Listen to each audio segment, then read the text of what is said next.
Alright, so we're back with parts. Yay! Here's the end. Goes into here.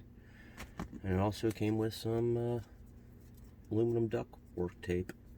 Ducting tape, or whatever you want to call it. HVAC tape.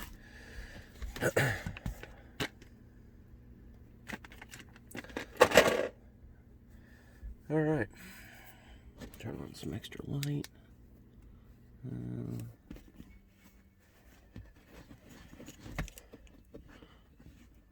See if I can get that light just where I need it, kinda. We're gonna work with that. Alright. Wonder what that was. That didn't sound good. Alright, so we got some lubage.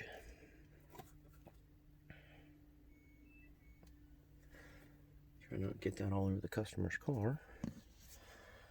Alright, first things first, the back side, and right here in this rail needs it. And I'm going to give a little on this lip, but it'll go down in here into that hole. Speaking of that, you can't really see the hole. That hole, right there. So, just a little, because it goes a long, long way.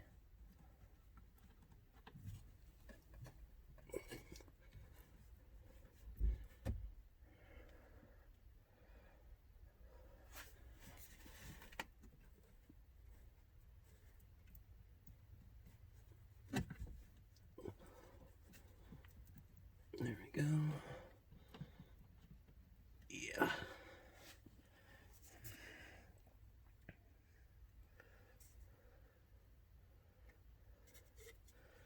I usually like the red or blue heavy grease so you can tell, but I wasn't able to buy that stuff at the moment, so I'm going with this color.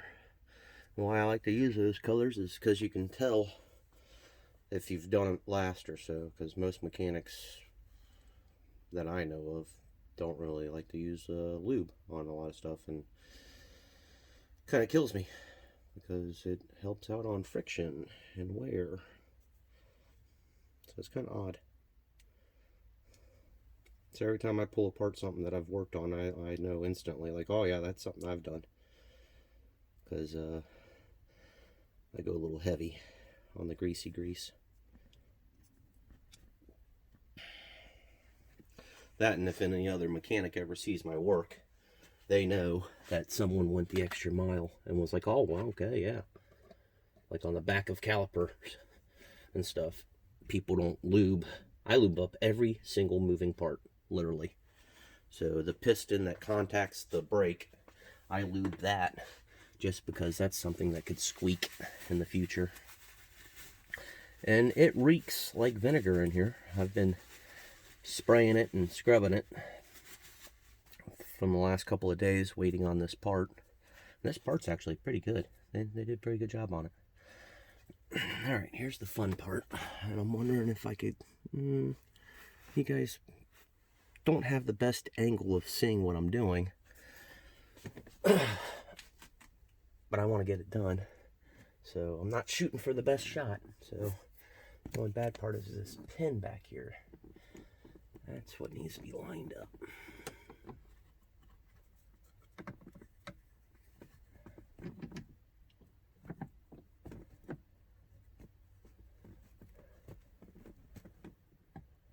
It feels like I'm in the pin, yeah. Cool.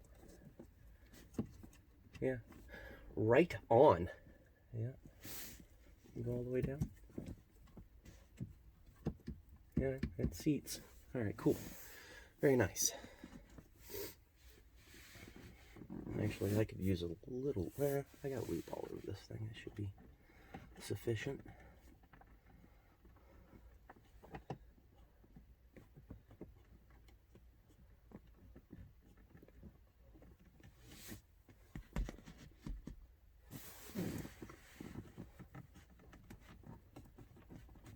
Work it, work it, work it.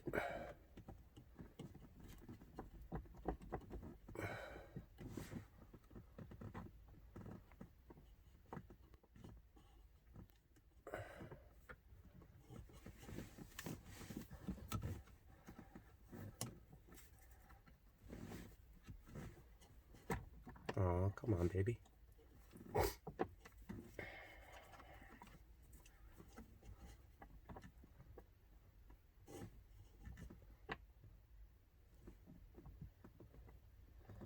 I was wondering if this was going to be a fun part to do right here. Because even when I took it out and was playing with it and trying to line up the pins and stuff, it was kind of finicky. From what I can tell. And it still is.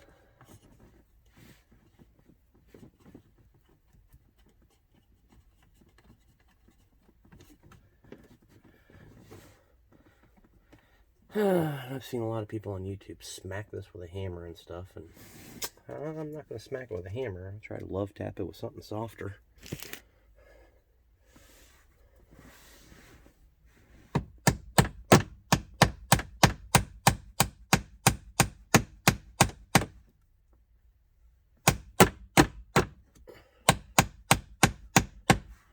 And it looks like it's going in at an angle.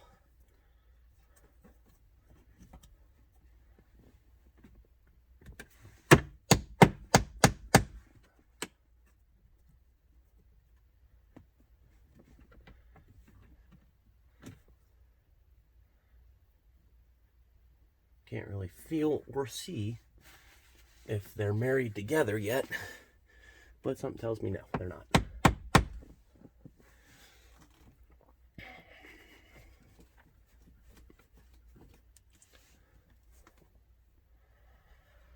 I wonder if I can get a flathead back there.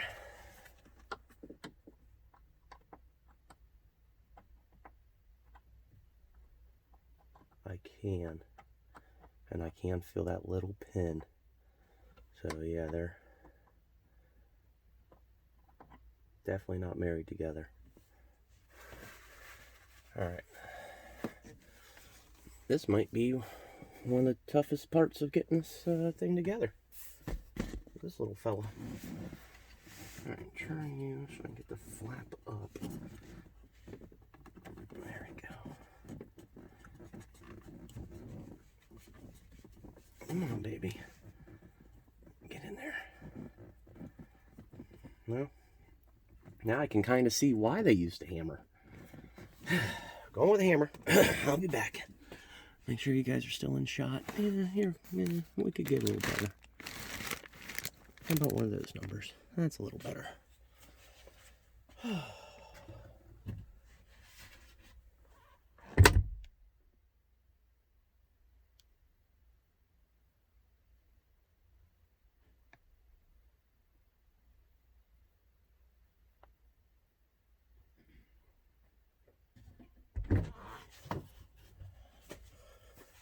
Ta-da! There we go. Something that's not too aggressive.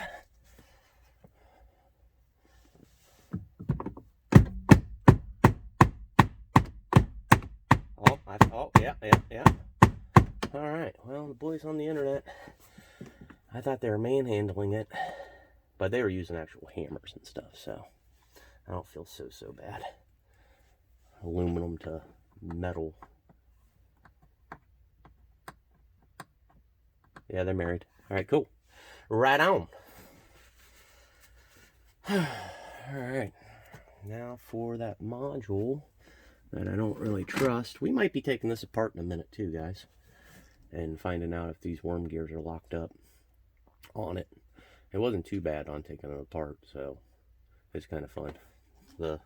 Technically, I should have taken it apart last time I worked on the vehicle, so you guys could see how it went and when it went down. Alright, and you were like, you went in here at an angle, I'm pretty sure, like this. Like that. Those screws. Now these two screws. Or was it two screws here and here? And that went into there like that. Yep, that's what it was. Okay. So that's just like a positioning rod. Are you still in focus? No, you can't even see what I'm pointing at. Alright, I'll get you down here. That little fella. That's like a positioning, I would say. It goes up in there. Yeah. Alright, well, let's take those screws out and see what we're working with. I might be able to put you guys down here. Nope. It's not going to be the best video, but it's a video, so work with me, not against me.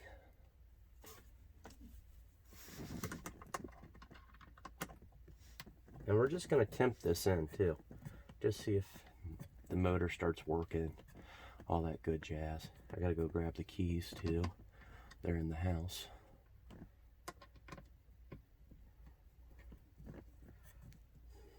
After this gets done, I'm going to wipe down the dash, wet shine the tires, and technically I'm going to use wet shine on the interior and the dash and stuff, because one, it lasts so long, and all you really got to do is dampen a rag with the wet shine, or if not, go in with some vinegar or really any type of cleaning agent that's not going to leave a residue behind. And after you scrub it down real good, then put that wet shine on there. And if you really want to go heavy, just like I do on leather seats, I'll give a tutorial on that. Just like on leather seats, you want to use the cleaner, like Mother's Cleaner or something like that. Scrub it real good and get that out of the lines. And then what I take is like neoprene gloves and just coat it on my hands and smear it on, and then let it sit. We're not answering that. That's Texas calling. And I smear it on there real good and let it sit. And it needs to get down into these cracks and into these fibers of where it's been sewn, so it doesn't rip. Kind of gives back a little bit of rejuvenation, so it's not brittle. All right, we got that off. Let's go ahead and slip this in. Is it even clocked at the right direction? Survey says it's quite close.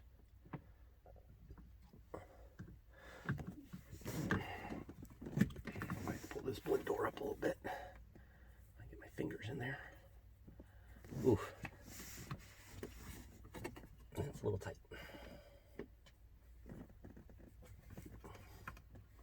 There we go. Matter of fact, I need to work that a little bit. It stays where it is, though. I will give it that. It's got some pressure in it, so I'm glad I lubed it. All right.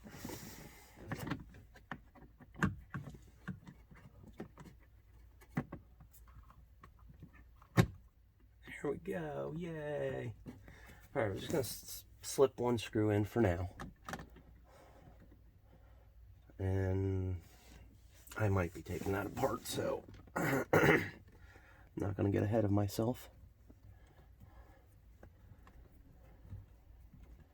And one screw should do it technically, because it's got that pin up top that should stop the play from the actuator. All right, let's plug you in. Twink. And go grab the keys. I should have had the keys already. That was a rookie mistake. I'll be back.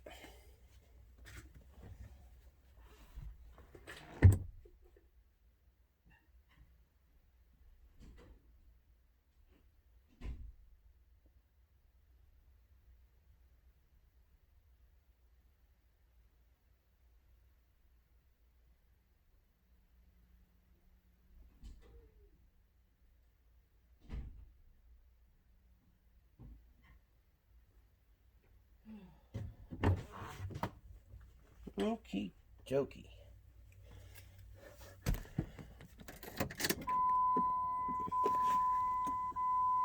How are we looking down there, kids?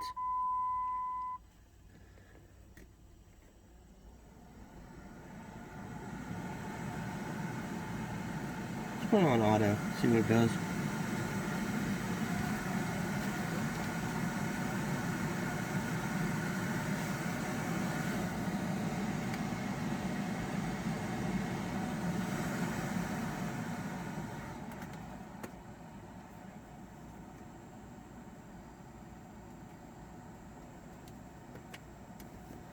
got a whole lot of nothing going on down here. I was figuring that was going to happen. I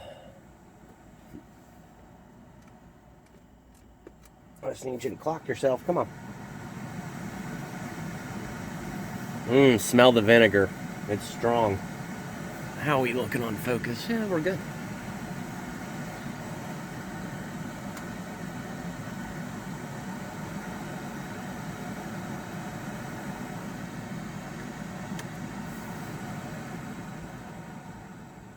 Alright, so now that we've got that where it is, you know, in the logist of things, let's go ahead and do one of these numbers. What do? We hit both these, hold them. It should come up with a code. Turn this one. No, that wasn't it.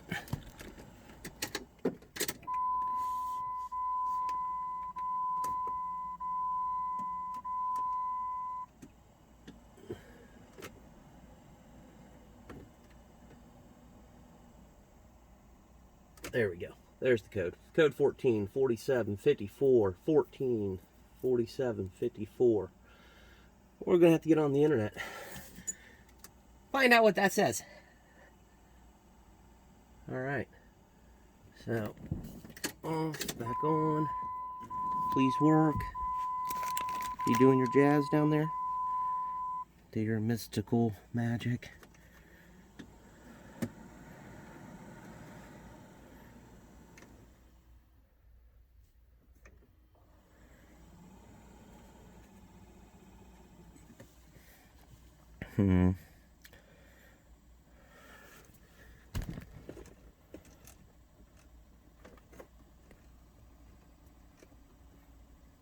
Yeah, it's doing wonders. Yeah, about that. All right, I gotta jump on the internet real quick. Find out what those were. 145447. I'll be back.